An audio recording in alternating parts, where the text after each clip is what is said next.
Halo, assalamualaikum warahmatullahi wabarakatuh. Seperti biasa, setiap pagi sebelum saya beraktivitas menyapa Anda-Anda semua untuk memberikan sedikit motivasi atau sedikit ulasan-ulasan tentang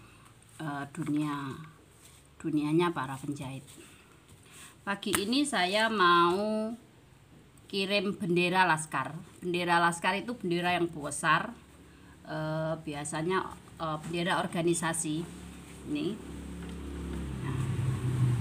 Bendera Laskar GOW Sukamara ini mau saya paketkan pagi ini. Ini adalah bendera ketiga yang sudah dipesan ke saya. Yang pertama itu bendera LPTQ, yang kedua itu bendera Laski, dan ini yang ketiga bendera GOW organisasi ya. Ini bendera Laskar itu seperti ini loh. Yang pinggirnya ada rumbai-rumbainya. Ini ukurannya 120 kali 90. Bahannya drill. Ini kalau di luaran itu dijual sekitar 650 sampai 700. Tapi pesen di Bunda Naura ini enggak sampai 500 ya. Ini 500 berapa? Ini udah 530 udah sama ongkirnya. Ini di bordir ya, bordirannya cantik sekali. Bordirannya cantik, tebel. Nah, bagian belakang juga cantik.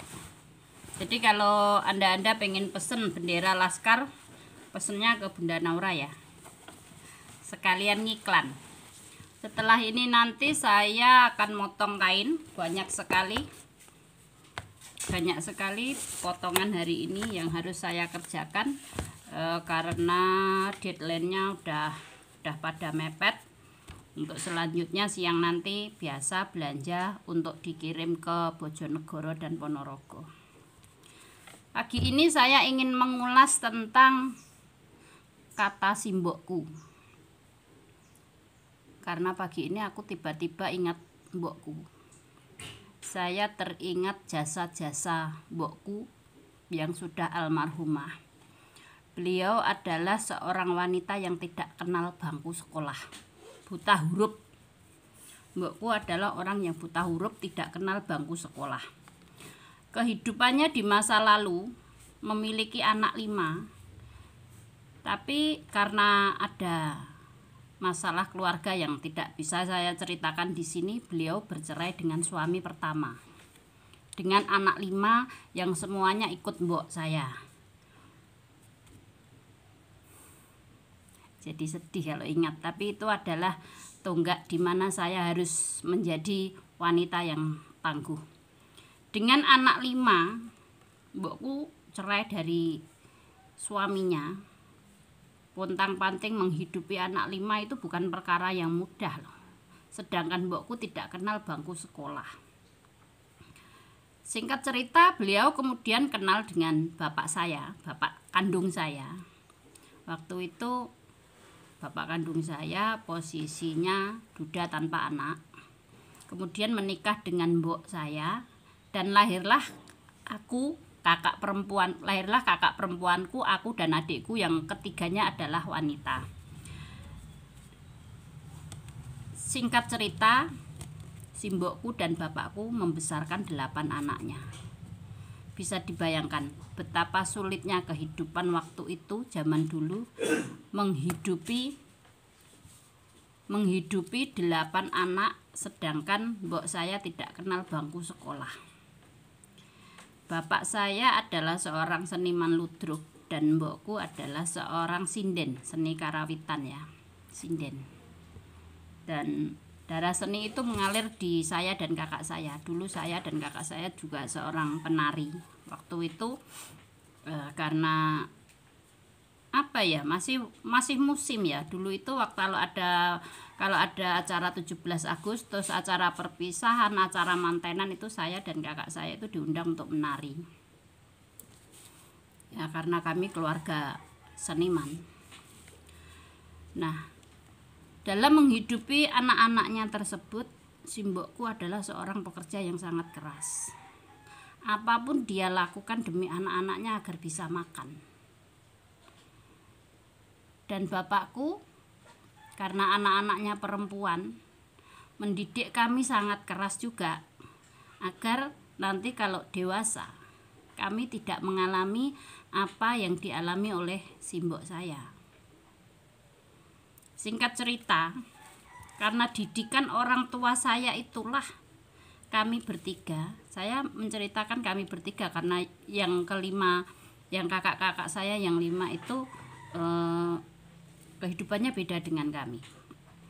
3 anaknya ini dididik untuk berniaga dari kecil. Dari kecil itu simbokku itu apapun jadi dagangan, mulai bikin kopi bubuk dijual, dititipkan ke warung-warung, sampai bikin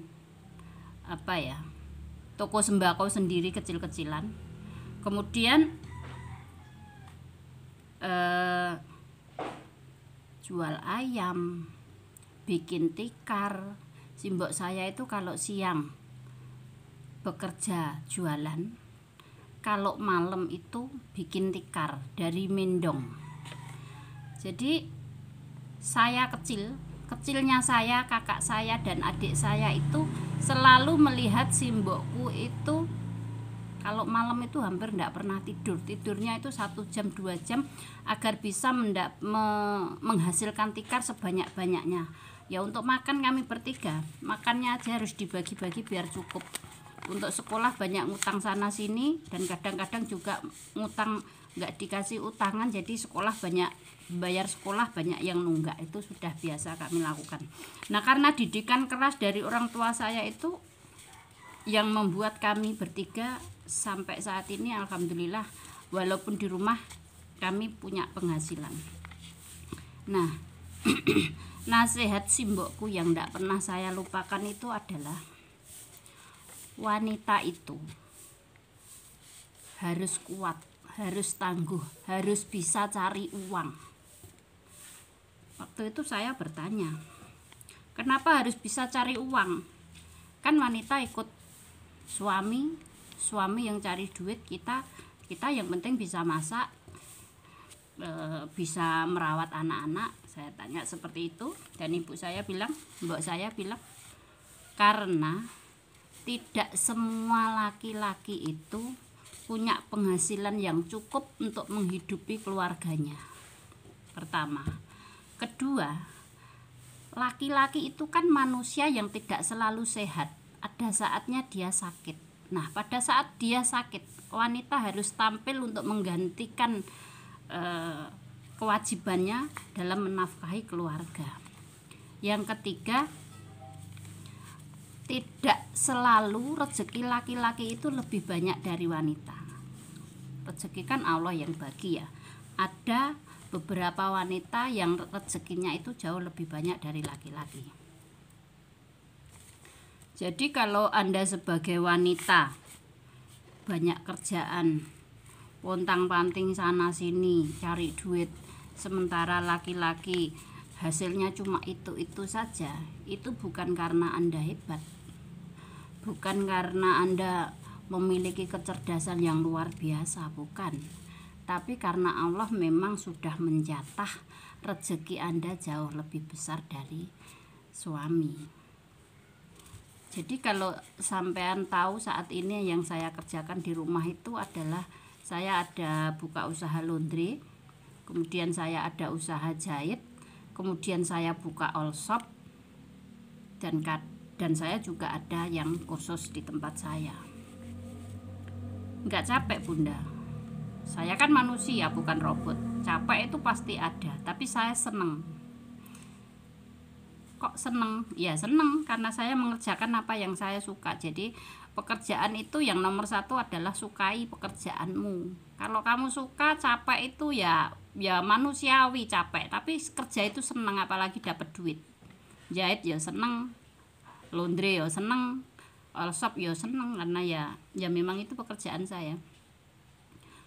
Bekerja itu seperti kebutuhan batin buat saya. Kalau saya enggak kerja, yo kita hidup mau ngapain gitu loh, sepi.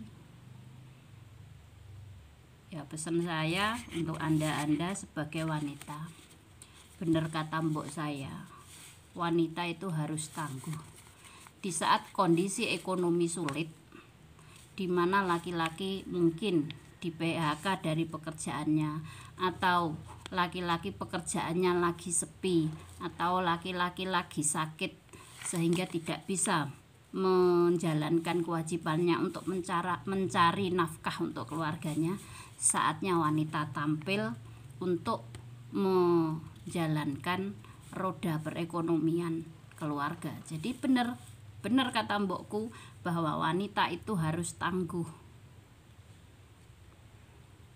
Fisiknya terlihat lemah, tapi di segala kondisi apapun wanita itu harus siap. Ya. Jadi ingat mbokku, saya bersyukur sekali punya mbok yang walaupun beliau tidak mengenal bangku sekolah, sudah mendidik saya untuk menjadi seperti sekarang ini.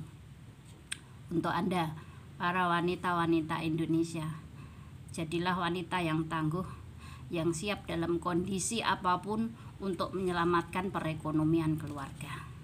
Demikian pesan dari saya. Semoga sehat selalu, jangan lupa jaga imun, lindungi keluarga Anda, dan jadilah keluarga yang bahagia. Wassalamualaikum warahmatullahi wabarakatuh.